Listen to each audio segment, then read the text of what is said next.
G'day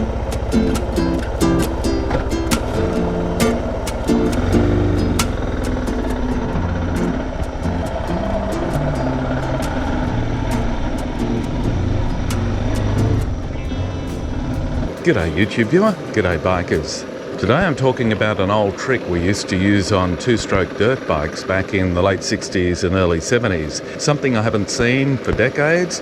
If it is still used in some circumstances, I'm not aware of it, and maybe you can tell me in the comments if you know of anyone who does this these days. But often single-cylinder two-stroke trail bikes from that era had two spark plug holes, and one you could use to help with engine braking. How is that so? Well, let me go back and tell you my story of why and how I decided to use this and how effective it was. So as I mentioned before, I grew up on a farm. We had farm bikes I rode from a very early age. And then when I got to about 12 or 13 years old, my high school friends who were into biking were gravitating towards YZ80s and RM80s and motocross bikes like that. But when I decided to buy my first bike with my own money at around 13 years old, I had a slightly different need. I did ride an RM125 later on, but where my mates were buying motocross bikes and going out to tracks nearby the towns they lived in, my riding predominantly was on fire trails. There were around 200 miles or 320 kilometres of fire trails near where I grew up, in a massive amount of bushland where no one lived. So on weekends and school holidays and things like that, I didn't need to trailer a bike out to a track, I just hit the trails. So I had a slightly different need, and that need drove me towards this solution.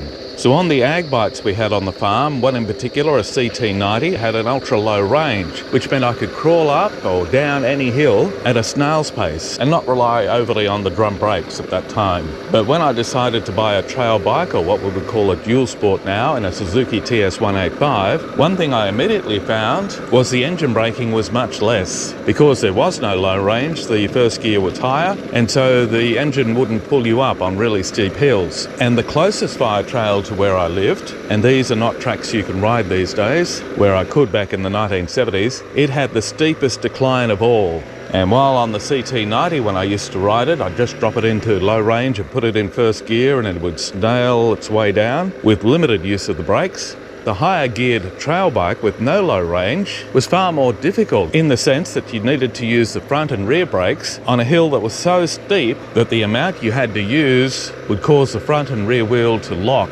And I found I was skidding almost the entire way down the hill, which not only makes control more difficult, but is really hard on drum brakes. I could tell I was going to wear them through very quickly, and in my mind I didn't want to rely on sliding all the way down such a steep decline. Now back in the day, a trick that some people with two-stroke single-cylinder motorcycles used was what I called a decompressor. Now I can't remember how I found out about it or where I got it from. I just know it wasn't difficult, you could order them, and I fitted it myself. And what this was a valve that you screwed into the second spark plug hole, and it had a cable that ran up to the handlebar where there was a lever to activate it. And when you did, it made this hissing sound, because what it was doing was releasing the compression in the cylinder. Now pressure helps push the piston back down, and when you reduce it, there is less pressure to do that, and so engine braking becomes far more effective. I wasn't sure how well it would work, but on the first ride down this very steep hill, I was blown away.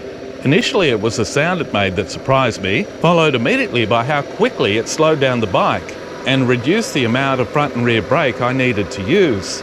And that first time I went down that very steep decline, I didn't lock the rear or front wheel at all. In fact, it was so effective that when I rode that trail with other riders on other bikes, when we got to the bottom and stopped, they looked at me bemused about how I managed not to lock up the front or rear while they basically slid all the way down.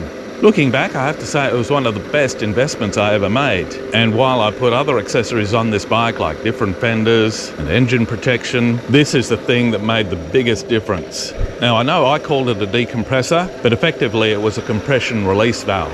You had to make sure you got the right one for the bike, because if you got something that wasn't suitable, it would let dust in and cause damage to your engine. I don't know if it would have shortened the life of the engine anyway, but even if it didn't let dust in. But the bike ran for many years, and it was perfect for the use I had for it.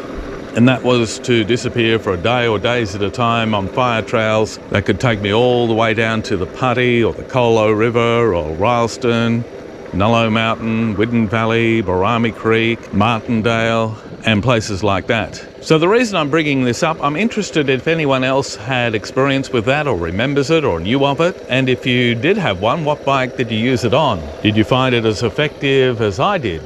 And is there anything like that used in the world of motorcycling now? I'm not aware of it, but there could be. I also love it when by sharing my own memories, it encourages people to share theirs. And I've had some wonderful interactions on this channel. Please keep doing that. It's probably the main reason I do this. By sharing my stories, I get to interact with other people who share theirs, and it helps me tap into this wonderful global community of people who love motorcycling. Anyway, if you enjoyed this video, please give it a like. And if you haven't done so already and would like to be alerted to future videos I post as soon as I do so, please consider subscribing to the channel right now. I really enjoy your company, and it helps alert to other people interested in motorcycling to my content. As usual, I hope you're having a fantastic day wherever you are in the world, that you're getting some great riding weather or enjoying some great motorcycling memories. And until next time, happy motorcycling.